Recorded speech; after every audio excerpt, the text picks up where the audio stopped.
In the moments before the act that would change the course of Latin American revolutionary history, no one imagined that a 19-year-old teacher would become the last witness to the humanity of a man the world only knew as a myth. What would happen in that modest school in La Higuera would remain hidden for decades, kept in the silence of a woman who chose to wait for the right moment to reveal the truth. Before we continue, subscribe to the channel to help us reach our goal of 1,000 subscribers and motivate us to bring you even more historical content about the figures who shaped the world. On October 8, 1967, in the depths of the Quebrada del Uro, in the mountains of southeastern Bolivia, history accelerates its pace. A group of 52 guerrillas commanded by Ernesto Che Guevara finds itself cornered by a superior army trained by American agents. After 11 months of a failed campaign, the guerrilla force is shattered. No reinforcements are coming. No local support is materializing. There is only hunger, disease, and an inevitably approaching defeat. Around 10 a.m., on that fatal 8th day of October, a machine gun burst hits Che's leg and rifle, leaving him unable to fight. The soldiers who capture him report that he shouts orders amid the crossfire, that he tries to protect himself with other combatants, that even in that extreme moment he continues trying to coordinate the resistance. But the battle is lost. The man who revolutionized Cuba, who became a symbol of global resistance, who left ministries in Havana to die in forgotten mountains, is finally captured by 4 Bolivian soldiers whose identity would go down in history because they touched the icon of the 20th century. They take him to a small adobe school in the village of La Higuera. It is a modest building with 3 classrooms and a courtyard where children play with balls made of rags. The soldiers strip him of his weapons, immobilize him, and lock him in one of the classrooms that usually holds books and school supplies. Captain Gary Prado, the only ranking officer present, takes command of the situation. He orders no one to enter. He orders the prisoner to be constantly watched. He orders that under no circumstances should he leave the school. Over the next few hours, Prado interrogates Che in conversations that, according to his own account decades later, were remarkably civilized. Che speaks of his motives, his failures, his disappointments. He speaks not with the anger of a loser, but with the melancholy of someone who recognizes that his time is over. Julia Cortés, a young 19-year-old teacher, did not witness the capture that occurred in the morning, as the Bolivian troops had ordered her to leave the school. When she returned at noon, she sees everything. She sees the soldiers, she sees the captured guerrillas tied to the trees in the courtyard.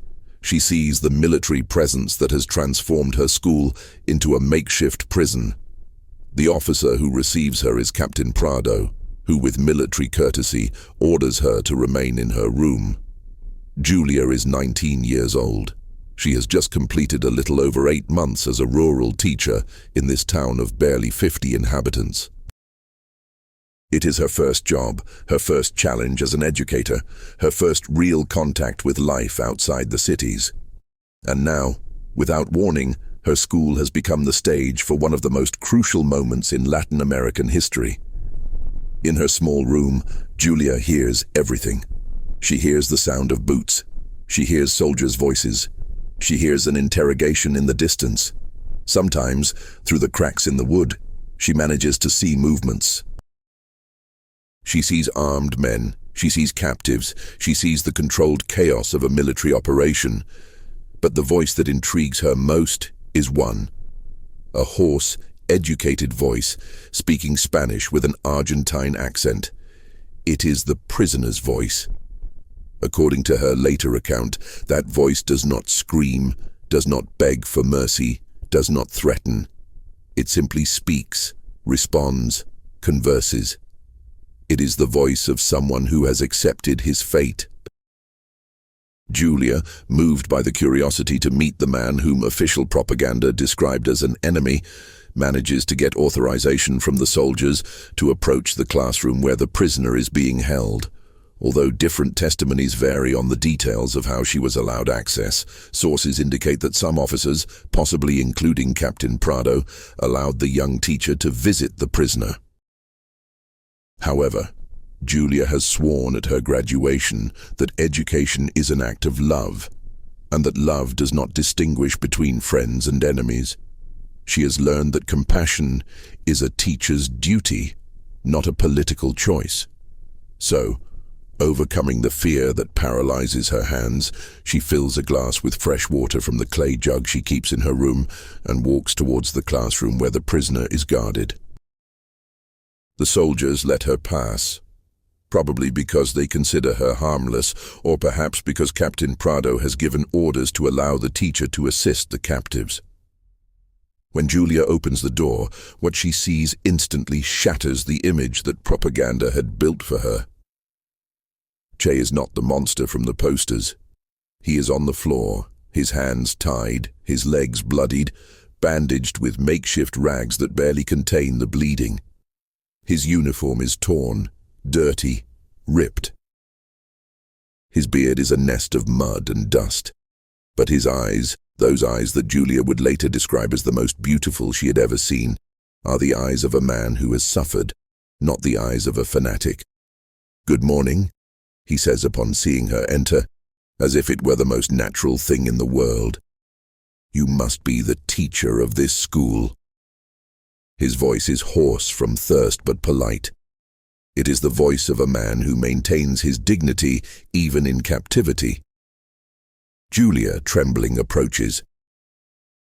She holds the glass of water with both hands because her hands are shaking from nervousness, from fear, probably from something she cannot identify. Che tries to lift his tied hands to take the glass, but the pain in his legs makes him let out a groan. Julia, without thinking, kneels beside him and holds the glass while he drinks. It is a simple human gesture that he will never forget. "Thank you," Che says after drinking. "It's been a long time since anyone has treated me with kindness." Julia doesn't know what to say. Her voice has vanished.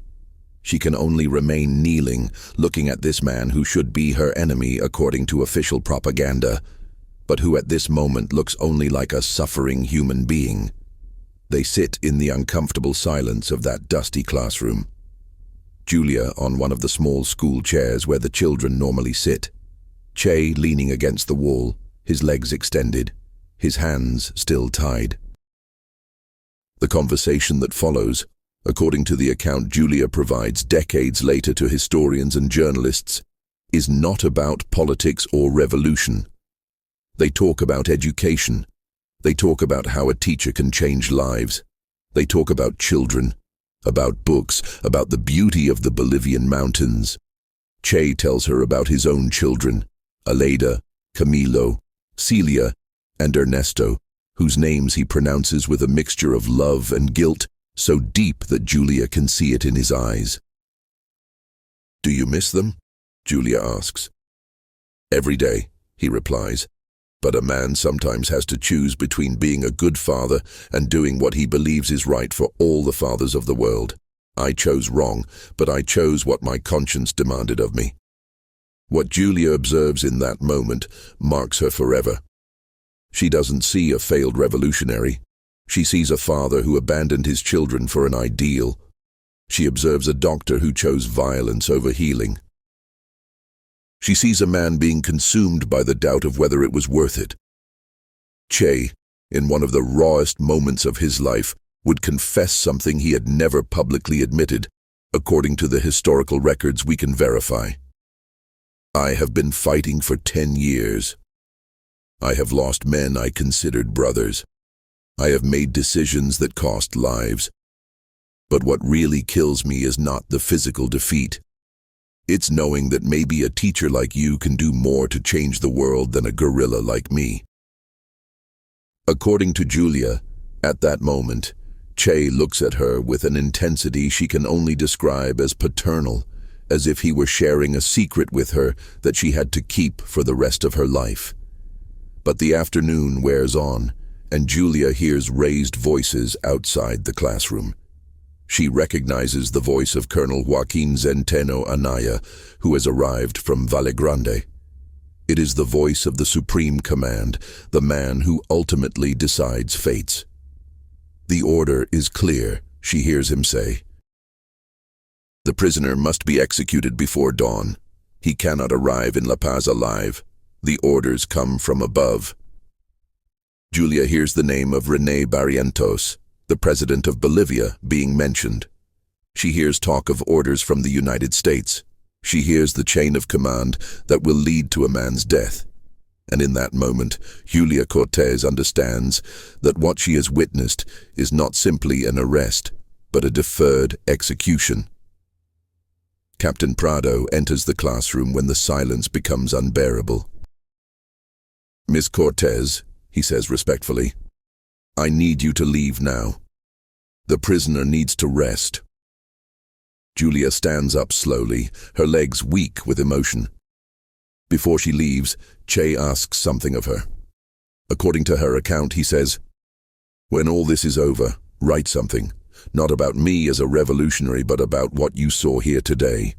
Write that even in the darkest moment, someone had the compassion to give water to a wounded man. That is more revolutionary than any rifle." Julia nods, with tears running down her face, and leaves the classroom. The hours pass. Julia tries to sleep in her small room, but it's impossible. She hears the soldiers' footsteps in the courtyard. She hears conversations in low voices. She hears the ticking of the clock on the wall, a sound that feels louder than ever. Around 10 p.m., she makes a decision that would change her life.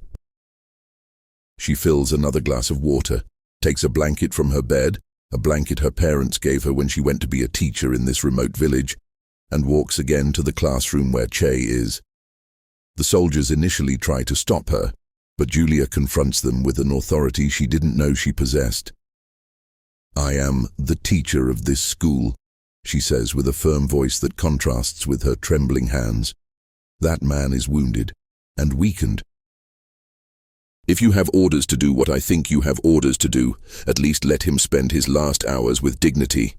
Let him have water. Let him be warm." The soldiers, confused by her determination, finally let her pass. Che is in the same position, but he looks weaker.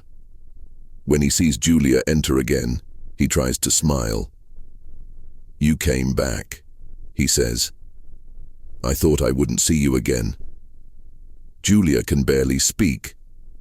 "I know what they're going to do," she whispers. Che nods slowly. "I know too. The preparations are obvious when you've been at war for so long. I recognize the smell of death when it approaches." Julia gives him the water and wraps the blanket around his shoulders. "I'm so sorry," she whispers. "This isn't right." Che looks at her with a calmness that confuses Julia. "It's all right, teacher. I have lived more in 39 years than most in 80. I have loved, I have dreamed, I have sought to change the world. Was it enough? I don't know, but I lived." Then Che asks for something Julia will never forget. "I need your help to write a letter," he says. "My hands are shaking too much. My hands are shaking not from fear, but from emotion. I want to write to my children." For the next hour, Julia serves as Che Guevara's secretary. He dictates. She writes with the trembling handwriting of someone living the most intense moment of her life. "My little revolutionaries," the letter begins. "Your father will not be coming home. There will be days when you wonder where I am, why I abandoned you. I need you to know that every day I was away from you, I thought of your smiles. Grow up to be better than your father, wiser, more compassionate, more capable of building without destroying. The violence I learned, do not teach it. The dreams of justice I had, cultivate them, but in ways I could not." Tears cloud Julia's vision as she writes, but she continues. She continues because she understands that she is writing the last words of a father to his children, and that duty surpasses any political or military obligation. When they finish, Che looks at her with an intensity that Julia would describe as supernatural. "Teacher Julia, I want you to remember something all your life," he says. "Teachers changed the world more than revolutionaries. Because teachers build minds with love. Revolutionaries destroy bodies with anger. I chose the wrong path. I regret the methods, not the dreams. But if I could live it all over again, I would be a teacher." Julia sobs quietly. Che continues. "After they kill me, they will turn me into a symbol. They will make t-shirts with my image. My eyes will appear on posters. But I want someone to remember that Ernesto Guevara died as a scared man who missed his children. Can you do that for me? Can you write the truth?" Julia asks how she can do that. Che then asks her something that paralyzes her. "Write a letter to Fidel Castro. Tell him what you saw here.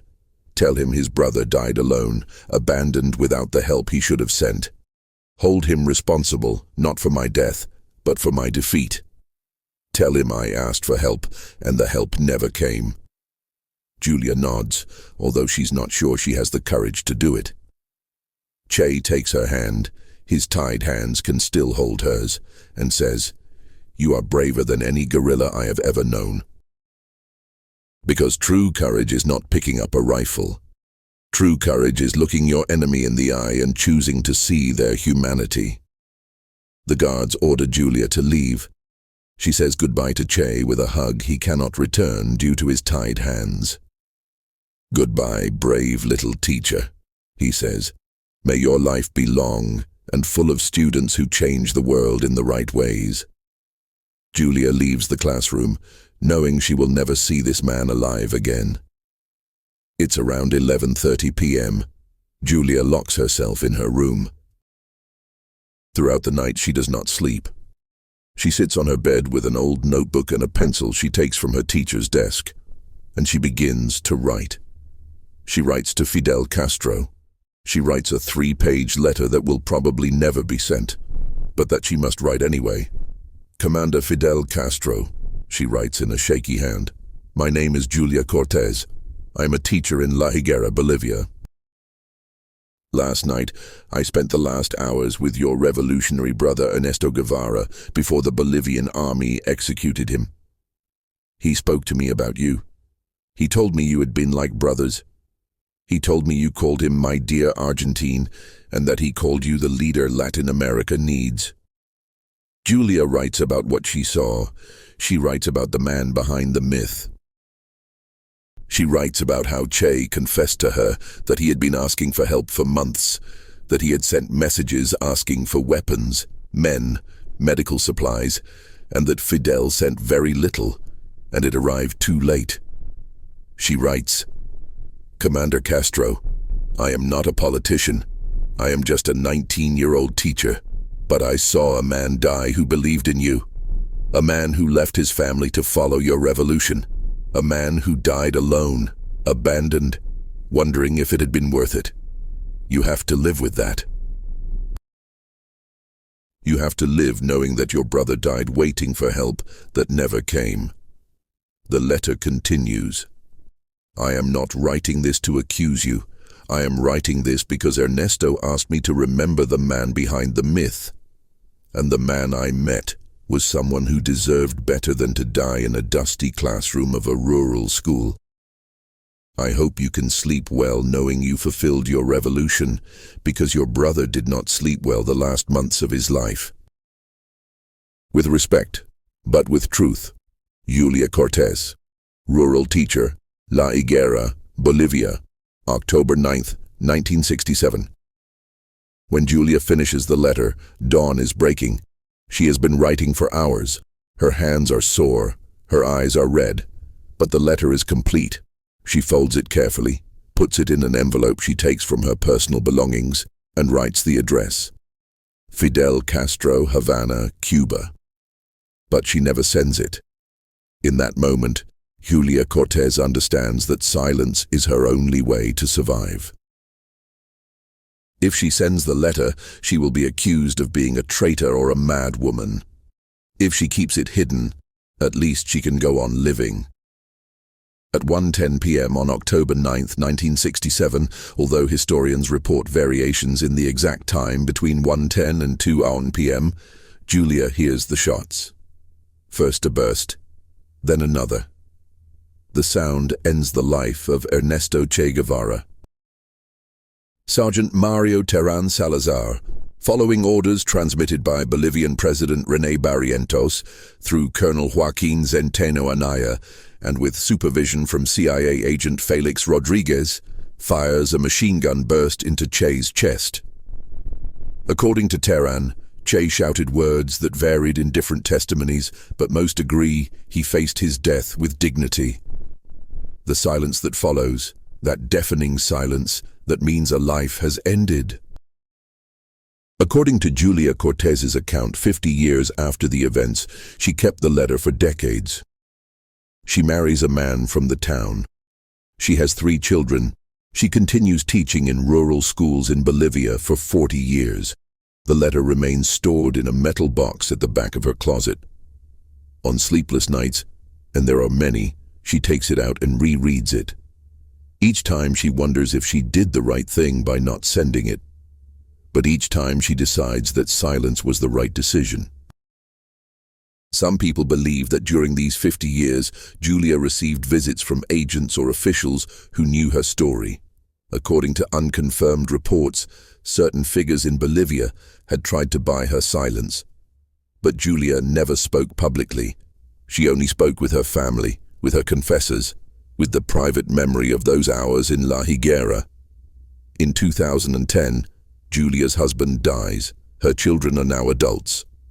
Julia, now 67, begins to wonder if the time has come to reveal the truth. But something stops her. It's not physical fear. It's fear that the truth will be used politically. Fear that she will become a symbol when she only wanted to be a teacher who showed compassion.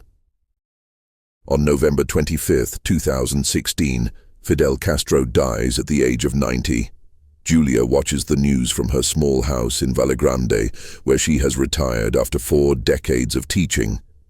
She sees the crowds in Havana mourning the commander. She sees the speeches about his legacy.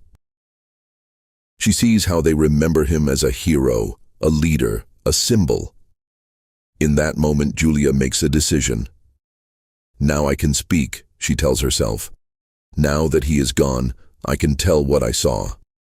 But she still waits 1 more year. October 2017, exactly 50 years after Che's death. Julia's granddaughter, a 25-year-old journalism student named Carolina, is helping her grandmother organize old documents.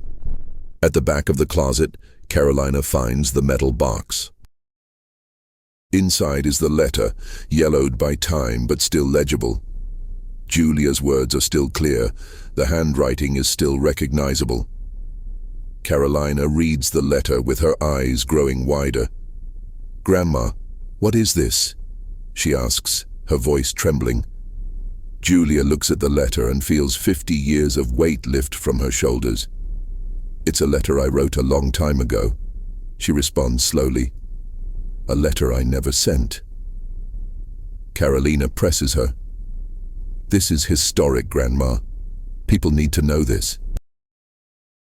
The world needs to know that someone like you was there, that someone like you showed humanity when everything was inhumanity." Julia, hearing her granddaughter, finally understands that perhaps silence is no longer necessary.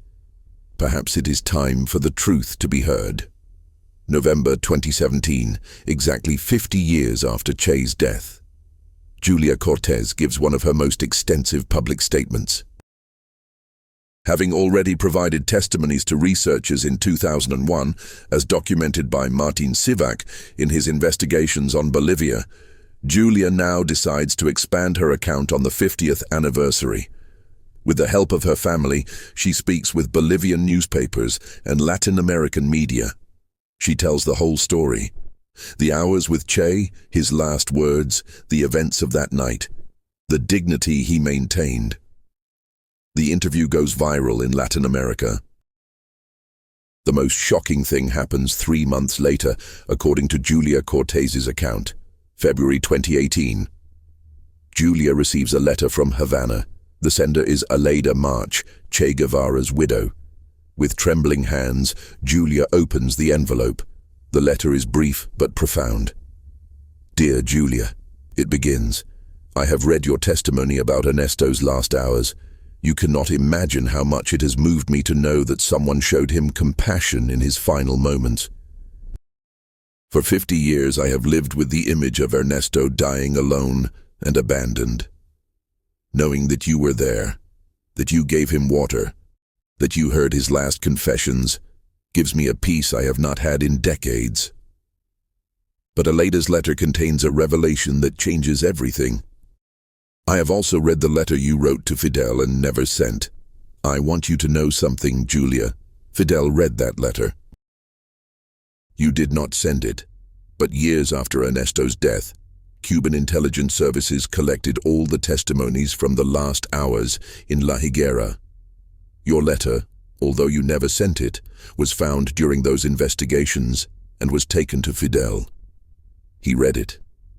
I know he read it because Ernesto had told me years before, in one of his last letters from Bolivia, that if anything happened to him, Fidel would know exactly how he had died and what he had said. Fidel did what he could, Julia. It doesn't justify everything, but he did what he could. Aleida March ends the letter in a way that Julia will never forget. Thank you for giving him water. Thank you for giving him dignity. Thank you for remembering the man behind the myth. With eternal gratitude, Aleida March, Havana, Cuba, February 2018. Julia reads Aleida's letter 3 times. She cries each time she finishes it. She finally feels that 50 years of weight have been lifted from her shoulders. The secret she kept has finally been honored. Her silence has been justified. March 2018. Julia Cortés gives a conference at the University of La Paz. It is her most important public statement. In front of hundreds of students and academics, she tells a detail she had never mentioned in her first interview. Che told me something else in our last hours together, she reveals. He told me, Julia, teachers have a power that guerrillas will never have. The power to plant ideas that grow for decades. I planted ideas with bullets. You plant ideas with love. Guess which ones will survive longer?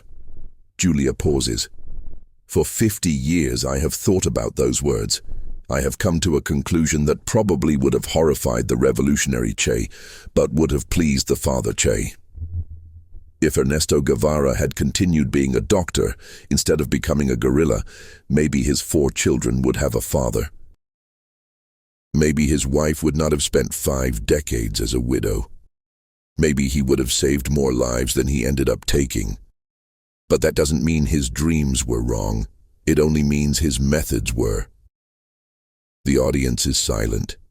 Julia continues. The most painful lesson I learned that night in La Higuera is that you can be right in your ideals and wrong in your actions.